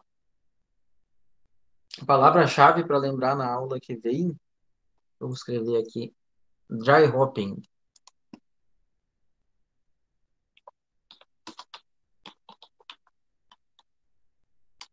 que é basicamente a técnica que nos permite ter esse tanto de aroma nas IPAs que a gente costuma tomar pelo Brasil, tá? Ela acaba sendo muito fresca e uma porrada de aroma, assim, que vai de maracujá como é que chama? A sálvia, a manjericão, a Sauvignon Blanc, né, que é uma uva, né, um vinho. branco, tem um lúpulo que inclusive chama-se Nelson Sauvin, exatamente porque tem aroma de Sauvignon Blanc. E, mas isso é muito a cara da cerveja americana. A gente, nas cervejas inglesas, os lúpulos não eram tão presentes como aromáticos. E nas alemãs também, tá? A Alemanha e a República Tcheca, principalmente, grande produtora de lúpulo, os lúpulos deles são muito mais neutros do que propriamente mais aromáticos, tá? Mais neutros de aroma, mais pegados em amargor.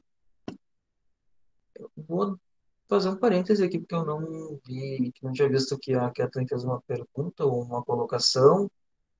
Se ela pergunta se colocar trigo na cerveja pode trazer uma consistência pesada. Assim, ó, depende muito do quanto tu usa. A Witbier, por exemplo, foi uma pergunta boa. A Witbier, por exemplo, é uma cerveja que usa trigo, quantidades não muito altas e que é extremamente refrescante e leve. Agora, se tu usar uma proporção maior de trigo no teu blend de malte, tu começa a dar essa característica de peso, de cansaço, de volume de boca, mas de uma característica que é um pouco cansativa. E estufa efetivamente, tá? Uma cerveja com mais presença de trigo dá uma estufada mesmo. Pega aí qualquer Weiss que tenha, toma 3 copos, tu tá já assim, parece que não aguenta mais tomar. Ela, de fato, ah, parece sim ser mais pesada. E veja só que não é pesada de amargor, não é pesada de álcool, não é pesada de sensação mesmo, de fato de empapuçar mais, tá? E elas são conhecidas por essa propriedade sensorial. E eu não sei se a de trigo engorda mais do que a de cevada, não tenho certeza disso, tá? Eu acredito que sim, mas eu não tenho certeza. E outra coisa, o trigo traz essa característica turva, né? Que ele aumenta a densidade, ele tem, vou tentar falar isso de uma forma não muito para elaboração, que é tema da semana que vem, mas ele tem na constituição deles, ele tem menos enzimas que quebram várias coisas em moléculas menores, inclusive o amido em açúcares. E isso faz com que a gente tenha uma cerveja que tenha mais densidade, tá? Porque cede mais moléculas mais densas para o meio. E isso significa que filtra pior, ou nem consegue filtrar, isso significa que fica turva e por aí vai. Por isso que mesmo aqueles estilos americanos, eles são um pouquinho mais turvos, né? Do que esses estilos alemães que são bem turvos. Só que é importante dizer que uma cerveja de trigo costuma, quando muito, ter 30% de trigo, tá? Porque puro trigo seria uma loucura total. Não quebraria amido, não fermentaria bem e não limparia de jeito nenhum, tá? Então, e é normal isso, tá? Isso eles não fazem para baratear nem para nada. Até porque o trigo, na verdade, é mais barato que cevada. Só que não é uma boa. Não tenho certeza disso, se está mais barato, tá? Mas provavelmente sim. Ou equivaler o preço. Mas o que eu quero dizer, o uso de uma cerveja de trigo, que não é 100% trigo, não tem nada a ver com estratégia para sacanear, para baratear, é porque simplesmente seria muito difícil trabalhar com uma cerveja 100% trigo. E ainda para terminar de responder a tua pergunta, às vezes sim, e às vezes não, porque realmente a Vitibir é uma cerveja que tem trigo e tem leveza. A, a Weiss, por exemplo, é uma cerveja que tem trigo e tem peso. A American Wheat, por exemplo, tem um misto das duas. Ela tem um pouquinho mais de peso, mas não é tanto. Inclusive, ela é bem mais palatável. Aliás, gente, em algum momento eu esqueci. O que que eu fiz que eu esqueci? Onde é que tá ela?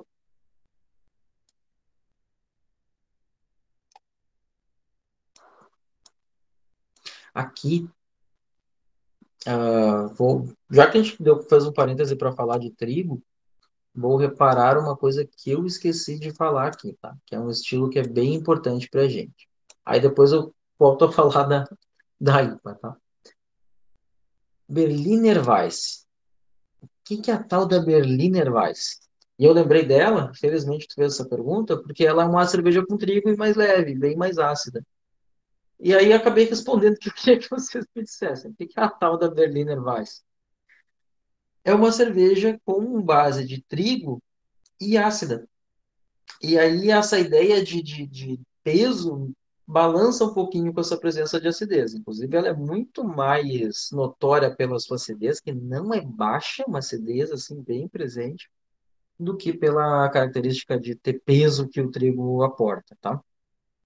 É também uma cerveja esbranquiçada. Vocês já tomaram alguma vez Berliner Weiss?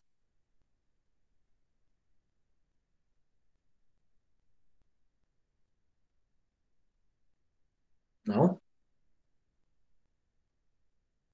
Assim, é basicamente uma cerveja com trigo esbranquiçada, ácida pra caramba. A grande característica dela é ser ácida. Ela é mais neutra, ela chega a parecer um pouco salgada, é muito comum ela parecer pela qualidade dos ácidos que tem ali, tem bastante ácido lático e aquilo dá uma ideia de sal, assim, que é engraçado. A Berliner Weiss, ela não costuma ter frutas, ela e só ela, e isso faz com que ela fica bem ácida e não tem muito volume de boca, não tem muito amargor, mas tem uma boa acidez. Deixa eu só ver qual que foi a pergunta aqui, que é alguma coisa como se amargor e acidez estariam no mesmo quesito. O que tu quer dizer com quesito sensorial? Se fazem, se seria a mesma coisa, se faz Não, parte da mesma não. avaliação, Ah, assim. é uma pergunta interessante, isso aí em análise sensorial, e por isso que a análise sensorial, né, no tempo ideal, é uma das coisas que a gente primeiro vê, para a gente refletir sobre isso, principalmente quando a gente já está falando sobre as bebidas, tá? E das características sensoriais delas. Não, amargor é uma coisa que é dada ali basicamente por alguns compostos fenólicos que têm amargor, inclusive que não tem um amargor agradável. Na elaboração da cerveja, a gente faz algumas técnicas para não deixar com que ela tire muitos compostos fenólicos do malte, para não ficar tão com amargor desagradável. Uh, e é um sabor que, bom, a acidez também. Mas é um sabor que a gente sente predominantemente na parte posterior da língua, tá? Padrão para amargor, Campari. Tudo bem que ele é doce também. Tudo bem que na sensorial eu sempre uso esse exemplo, assim, porque realmente ele é bem amargo. Embora ele seja doce, isso aí deu uma ideia errada em princípio. A gente põe um Campari na boca, ali na pontinha da língua, parece que é tudo docinho, né? E quando engole, descobre que tá um negócio amargo pra caramba. Chá de boldo, eu acho que é um bom parâmetro para amargor também. Isso aquilo é amargo, efetivamente. Característica interessante do amargor: efeito residual. Tomou um gole de um negócio amargo, é amargo. Tomou dois, é mais amargo. Tomou três, é mais amargo. E assim ele vai ficando na tua boca, inclusive quando vai tomando algumas outras coisas. E a acidez é um sabor, né, que a gente sente mais na lateral da língua, mas que dá aquela ideia de acidez, não de amargor em si. E que é interessante porque a nossa saliva é básica, né? E a gente, como reação para. Igual quando acontece com limonada, limão, o que for, a nossa reação metabólica para tentar, né, apagar o fogo ali é ficar salivando. E é por isso que a gente, quando pega uma bebida mais ácida, acaba tendo essa reação de salivação. É, inclusive, um jeito relativamente fácil de distinguir o amargor de, do que é acidez, tá? Se eles são a mesma coisa, não. Se eles estão no mesmo eixo, também não, tá? Amargor intensifica a acidez e a acidez intensifica a amargor, é verdade, mas eles não têm as mesmas propriedades sensoriais. Por exemplo, a acidez te dá frescor, a amargor não, né? A acidez, quando tu harmoniza, é muito boa para gordura, porque ajuda a quebrar a ideia, aquela ideia de pastosidade, de gordurosidade. Enquanto o amargor não necessariamente faz isso. Amargor dá peso de sabor, acidez não necessariamente. A acidez tem uma característica relevante, mas não traz um peso mais ah, intenso necessariamente, tá? Mas eu acho que é interessante vocês prestarem atenção nessas coisas e fazerem relações para a gente não confundir, para a gente ter ideia do que é uma coisa ou outra. Porque eu gosto de usar, eu adentrando aqui na sensorial, mas tá em tempo ainda, 5h30, dá tranquilo, mais uns 10, 15 minutos eu termino. Mas eu acho que é bem importante a gente conversar sobre questões sensoriais, porque a gente costuma ter umas ideias erradas, assim.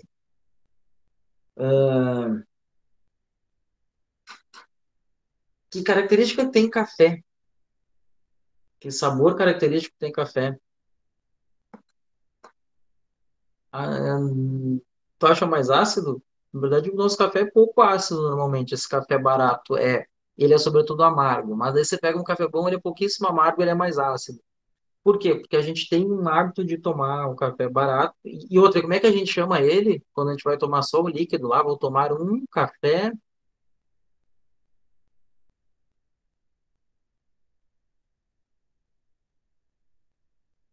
Como é que vocês chamam lá? Um copinho de café preto. E é um dos problemas que a gente tem assim na cabeça, né?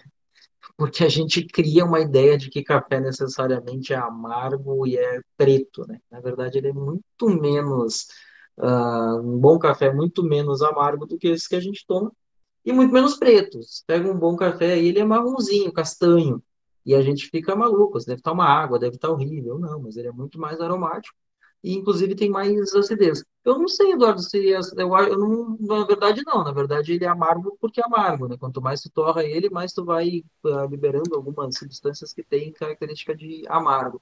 É, Inclusive, algumas vezes, mais vai queimando ácidos, mais vai entrando em combustão.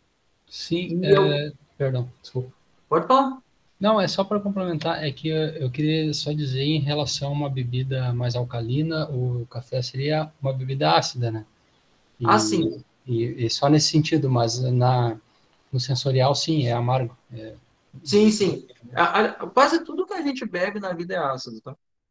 Tudo que a gente bebe na vida é ácido. Aí parece que tá falando daquelas coisas de balada, de não sei o que terrível que ficou esse recorte, mas tudo bem.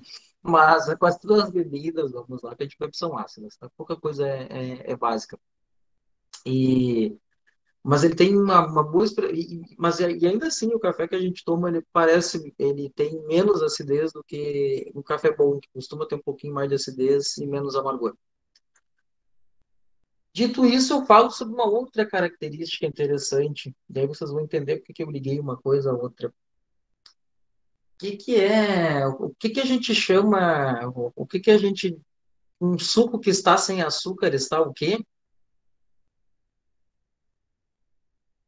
O que a gente costuma dizer?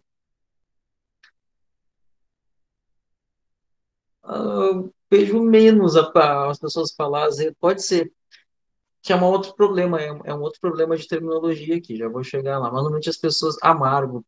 E amargo não quer dizer sem açúcar, amargo quer dizer amargo, açúcar que é doce quer dizer doce, sem doçura não quer necessariamente ser amargo. Se eu pegar uma água e botar açúcar, ela fica doce, se eu tirar o açúcar, ela não fica doce. Se eu botar amargor, ela fica amarga, se eu tirar amargor, ela não fica amarga. Daí a gente tem essa coisa de sim, só que isso acaba nos perder, isso faz a gente se perder muito sensorialmente. Vou te dar um exemplo. Hoje a gente é acostumado, como sociedade, a tomar espumante brute, mas não era há 20 anos atrás. Aí o que que a gente dizia? Ah, espumante brute é amargo. Quase nunca ele era amargo. Ele só tinha pouco açúcar ou eventual e normalmente uma acidez mais alta. Então a gente tem uma ideia, a gente costuma fazer uma confusão sensorial exatamente por usar termos errados e acabar não refletindo bem no que a gente faz. A mesma coisa é o café, né? O café sem açúcar não necessariamente seja amargo. Embora grande parte do nosso café seja realmente amargo e torrado e horrível, que eu não sei como as pessoas estão. Vocês vão ver, assim, que lá em Introdução à Sommelier, a gente fala disso com mais calma e a gente vai falando, assim, sobre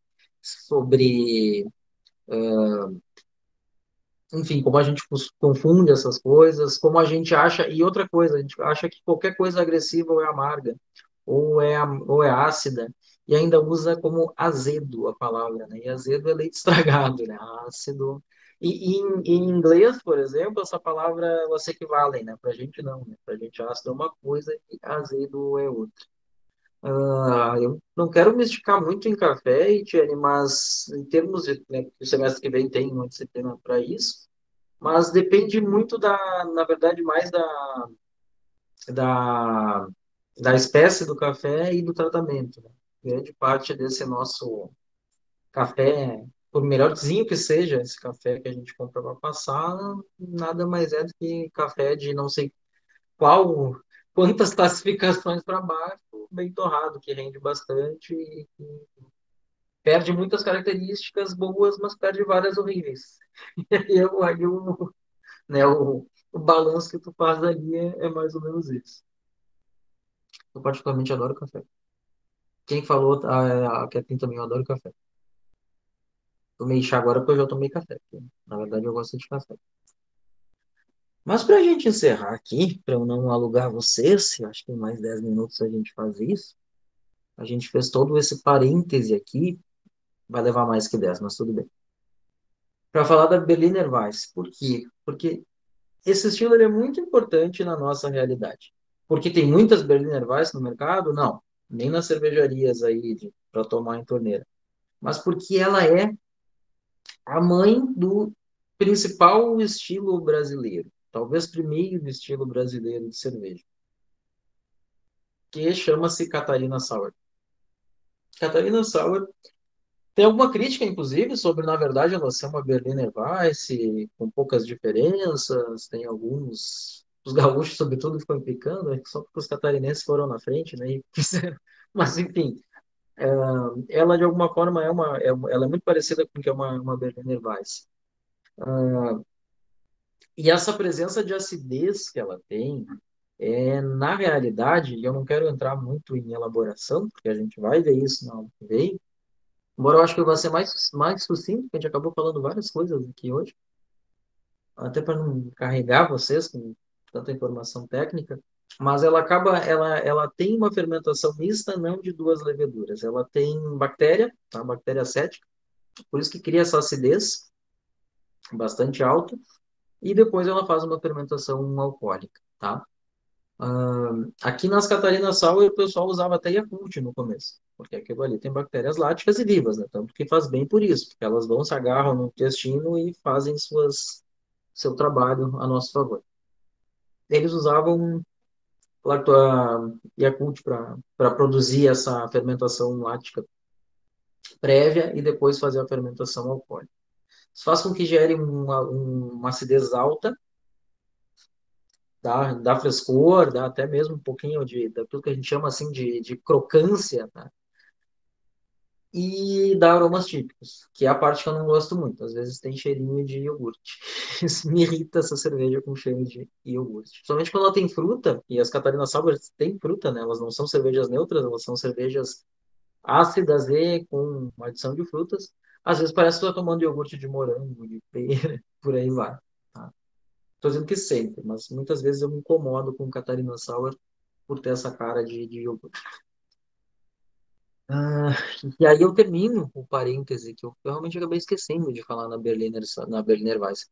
Era tão importante que eu deixei para depois que eu esqueci. Mas ela é importante porque a lógica dela é um pouco a lógica da nossa Catarina Sauer. Aí, agora, que acho que aí sim eu levo mais 10 minutos, até porque eu não quero alugar vocês, a gente volta aqui. Onde é que tá? Aqui.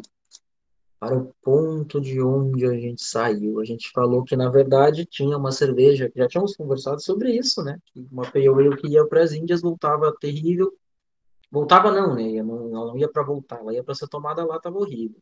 Mas o quê? Dá mais conservante. Conservante, lúpulo. E o que acontecia? Amargona, tá? Mais do que aromática, porque os lúpulos que eles costumam usar nas cervejas inglesas são mais amargos do que aromáticos. E a gente tem esse estilo que chama-se Indian Pale Ale, tá? Chamado de IPA. O que que a IPA tem? O que que tem na IPA americana que é diferente da IPA inglesa? Cadê a flechinha para ela? Não tem? Que maravilha. Olha que maravilha. Isso aqui tá bem meu amigo hoje. Ainda bem que eu olhei. Na verdade, eu devia ter posto mesmo de semestre passado, para inventar coisa, eu peguei um negócio que não me ajuda muito. Mas a gente acaba tendo as American Indian Pale Ale, que são o quê? Cervejas que também têm uma presença maior de lúpulo. Lembre-se que eu disse que tem lúpulos com mais aroma e lúpulos com mais amargor. No estilo, né, no American Way of IPA, vamos dizer assim, o que que eles têm? Muito mais aroma. É a forma deles, até porque a maior parte dos lúpulos que eles cultivam nos Estados Unidos são lúpulos de aroma, tá? E aí a gente tem uma cerveja que ela tem, sim, mais amargor, mas é que o grande destaque dela é o aroma. E isso é o que a gente toma de IPA por aí. Não são IPAs de estilo inglês, mas IPAs de estilo americano. Por máximo que até não digam que são American IPA, elas são IPAs de estilo americano, tá? Digo isso porque eventualmente vocês compram ali uma Fuller's, deixa eu ver se eu consigo escrever aqui com uma mão apenas. Sim. A Fuller's é uma marca bem conhecida inglesa e as cervejas deles são bem tradicionais. É a primeira vez que eu tomei uma IPA, eu acho que era IPA, nem sei. Foi, cheguei no Uruguai, olhei o free shop assim, vamos comprar. Pô, fui pro hotel, tá, gela esse negócio, eu vou sair tomando. Nossa, não deu para tomar. Não deu para tomar.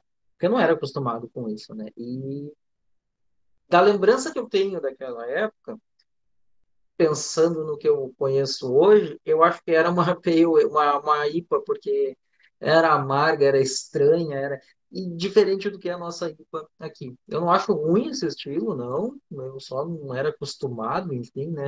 E é que nem vinho doce, né? De comer tomando, depois de tomar vinho seco, faz sempre assim.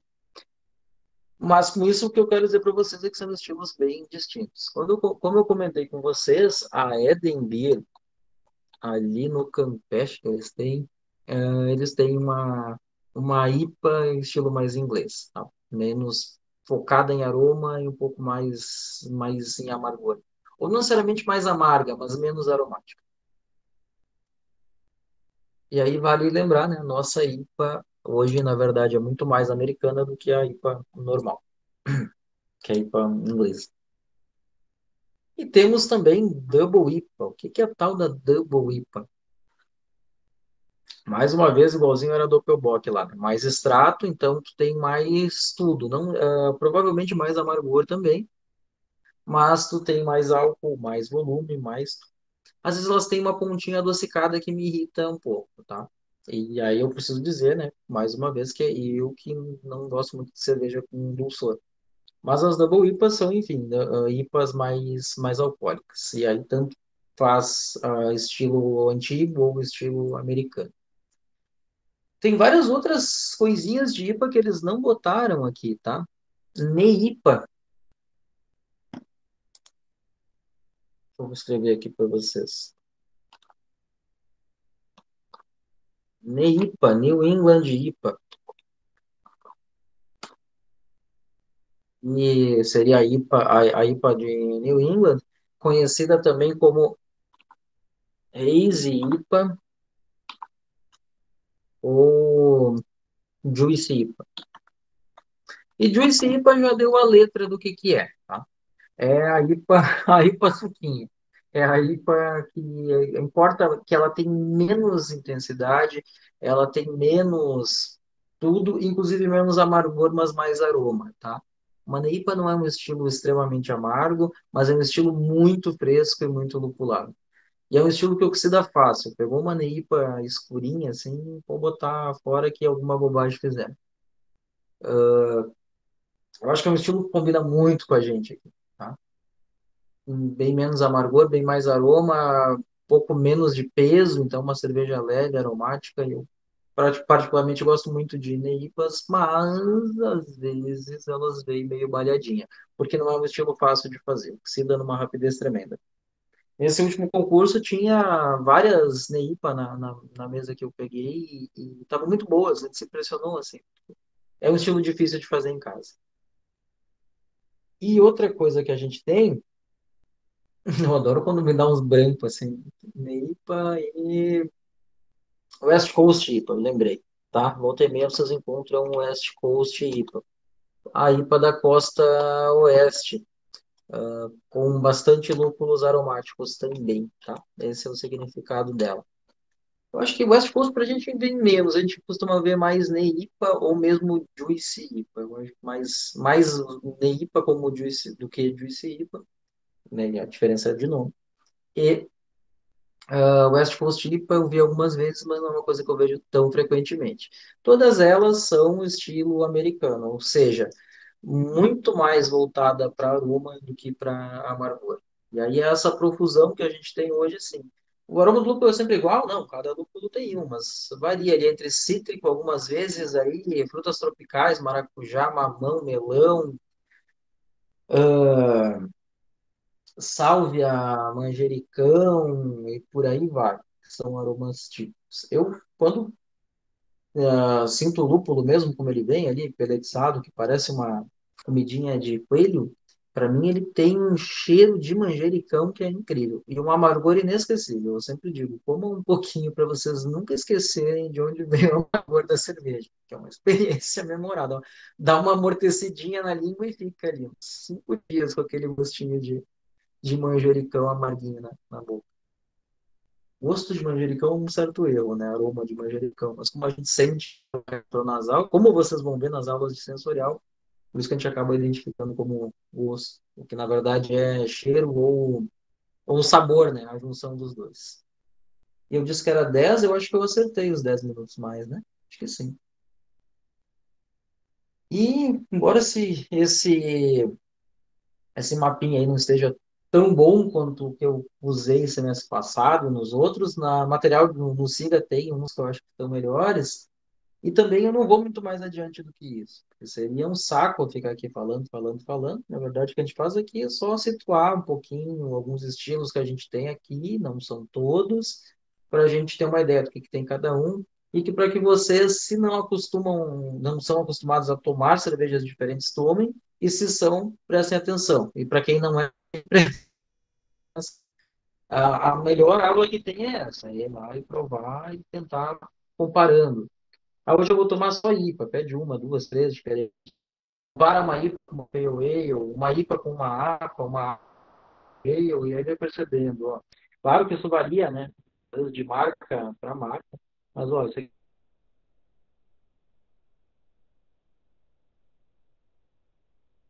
tem mais amargor, isso aqui tem mais aroma, aqui tem um pouquinho, uma acidez um pouco mais pronunciada, aqui tem vida. São exercícios que não acabam, que é uma parte boa. Você fica a vida inteira provando e teorizando ali, pensando no que estão tomando.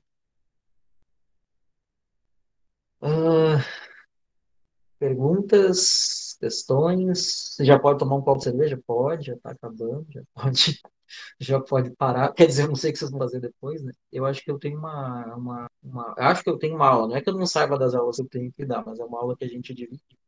E às vezes é uma semana sim, outra não, e às vezes muda o cronograma, talvez eu tenha uma aula. Mas se não tiver, eu tenho 2 artigos para ler e escrever em inglês sobre eles. É uma porcaria. É melhor eu não tomar um copo de cerveja, não.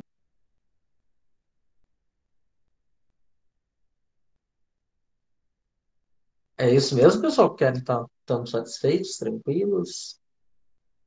Tá tudo bem? A Tudo Sônia que certo. chegou hoje, assim, coitada, deve estar, já chegou assim, já olhou. Mas ela tem uma coisa boa da câmera que, assim, até aparentemente ela não fez nenhuma cara de pavor, assim, isso é um sinal bom, assim, acho que tá tudo bem, assim, acho que acompanhou minimamente, conseguiu dar conta. Então tá, gente. Nos vemos, olha só, 11 minutos antes. Isso é um certo milagre da minha parte. Eu sou aquele que larga ali 1 minuto, dois depois. Mas é isso aí. Agradeço a presença de vocês. A aula, assim que eu conseguir, acho que ainda hoje, talvez eu já consiga pôr lá no Siga, na sequência, né, dos conteúdos. Da outra unidade eu vou pôr, vai demorar um pouquinho, assim que eu ler esses artigos, que eu encerro essa coisa que é chata, é cansativa, e faço, enfim, mexo no plano de ensino. Uma coisa que eu esqueci no começo, alguém perguntou sobre a presença. É um dos critérios de avaliação, tá? Não vai matar ninguém porque faltou um pouco mais, principalmente porque tem várias pessoas que estão trabalhando, tá? Mas eu particularmente gosto da presença de vocês nos momentos síncronos, porque, enfim, é o momento que a gente tem para conversar. Por outro lado, também, e é aquilo que eu digo, né, quando a gente tem uma avaliação que ela é um pouco mais subjetiva, não adianta, como já aconteceu, teve gente que veio em todas as aulas, e aí na hora do vamos ver, você vê que a pessoa, não sei nem se estava ali, porque, né, quando você chega na hora da síntese, a criatura congela ou fala uma coisa que não tem nada a ver. Você percebe que estar presente, ou não, que eu nem sei se está presente, agora a gente entra, desliga a câmera e vai para Nárnia, não sei bem onde estão as pessoas, mas mesmo às vezes com câmera e tudo, estar presente não significa estar, né? Estar aqui não significa estar presente. Então, eu vou avaliando tudo isso. Ninguém vai morrer porque não foi tá, porque não pôde vir nas aulas síncronas. Mas, claro, tem também, pode me procurar no atendimento extra classe, aquela coisa toda. Mas eu avalio vocês pensando nisso, né? Quanto entendeu? Começou assim e chegou aonde? Ah, piorou, foi para baixo, né? Não entendeu nada. Ainda fez confusão, né? Isso é tudo que a gente tem que pensar quando a gente avalia, tá? 9 minutos antes. Bom, gente, obrigado. Até agora sim, até semana que vem. Nós vemos na terça, né? Semana que vem é normal, não tem feriado nem nada, né? Acho que não. Deixa eu trocar de mão aqui, senão eu vou derrubar isso aqui. Então tá, gente. Eu que agradeço a presença, espero que tenham entendido e conversamos na sequência. Qualquer coisa, me escrevam no e-mail que todos os dias eu olho, às vezes eu olho e não respondo, como eu fiz agora, né? Só vejo que alguém falou, na esperança de talvez a colega estivesse aqui, mas acho que não tá. Mas qualquer coisa, depois do plano eu respondo, que aí eu ponho prioridade isso aí que ajuda vocês todos aí a se orientarem nas aulas. Até mais, gente. Obrigado. Até, falou, professor. Até.